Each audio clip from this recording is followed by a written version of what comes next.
প্রথমে আমি একটা আস্ত মুরগি নিয়েছি আর মুরগিটা ভালো করে পরিষ্কার করে ধুয়ে নিয়েছি। আর এই যে ছুরি দিয়ে কিন্তু সারা গা আমি কেটে কেটে কাঁচা করে নিব। আর এই যে একটু আমি কাঁটা চামচ দিয়েও কেচে নিতে পারতাম, কিন্তু না, আমি ছুরি দিয়ে কেচে নিয়েছি। আর এই যে মাথাটাও আমি ফেলে দিলাম।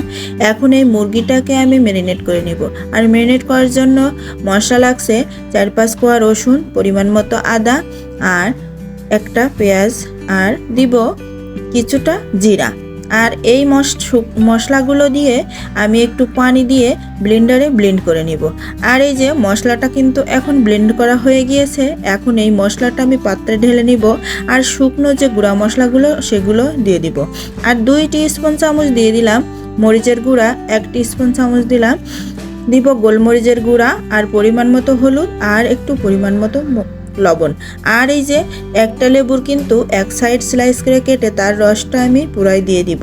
দিয়ে মশলাটাকে ভালো করে মিলিয়ে নিব। আর এই যে মশলাটা এখন আমার মিলানো হয়ে গিয়েছে। এখন আমি মুরগিটাতে মশলাগুলো দিয়ে ভালো করে হাত দিয়ে মেখে নিব। আর এই যে এখন কিন্তু আমি মশলাটা দিয়ে মুরগিটা সারা গায়ে সুন্দর মতো করে মাখিয়ে নিব। আর এভাবে কিন্তু মশলাটা আমি এই দেখেন মুরগির পেটের ভিতর পর্যন্ত হাত দিয়ে মশলাটা দিয়ে মাখিয়ে নিয়ে মশলাটা আমি 1 ঘন্টা রেস্টে রেখে দিব। আর এই যে চলে এলাম চুলায় ফ্রাই প্যানে দিয়ে, আর ফ্রাই প্যানের ভিতরে আমি পরিমাণ মতো তেল দিয়ে দিব। 1 ঘন্টা পরে চলে এসেছি, এখন মুরগিটা ভাজবো। আর এই যে মশলা কিন্তু ছাড়িয়ে নিয়ে শুধু মুরগিটা আমি তেলের উপরে ছেড়ে দিলাম। আর এই যে এখন মুরগিটা কিন্তু আমি ভালো মতো উল্টিয়ে পাল্টিয়ে 4 সাইড ভেজে নেব। মুরগির কোনো সাইড যেন ভালো মতো ভাজা কমতি না থাকে। 4 সাইড আমি ঘুরিয়ে ফিরিয়ে মুরগিটাকে ভালো মতো ভেজে নিয়েছি। আর এই যে মুরগিটা কিন্তু এখন আমার ভাজা হয়ে গিয়েছে। এখন আমি মুরগিটাকে উঠিয়ে নিব।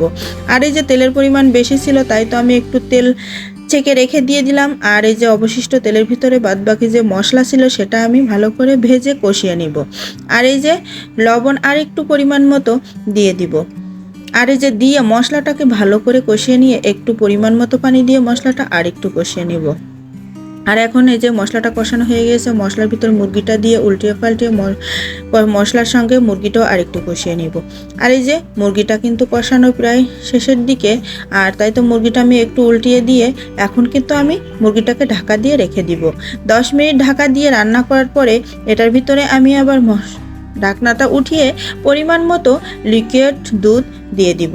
দুধটা দিলে এই যে গ্রিল চিকেনটার স্বাদটা একটু বেড়ে যায়, যার কারণে আমি আমার মতো করে এই যে দুধটা দিয়ে দিলাম। আর এই যে স্বাদের ব্যালেন্সটা ঠিক করার জন্য এখন দিয়ে দিব পরিমাণ মতো একটু চিনি।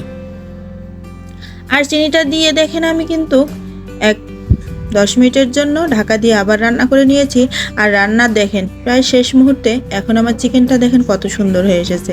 আর এই যে তেলটাও ছেড়ে দিয়েছে, এখন কিন্তু আমার মুরগিটা প্রায় হয়ে এসেছে। আর এই যে শেষ পর্যন্ত দেখেন ঝোলটা কিন্তু একদম শুকনা হয়ে গিয়েছে। আর আমার চিকেনটাও রেডি হয়ে গিয়েছে। আর এই যে এখন আমি চিকেনটা উঠিয়ে নিব।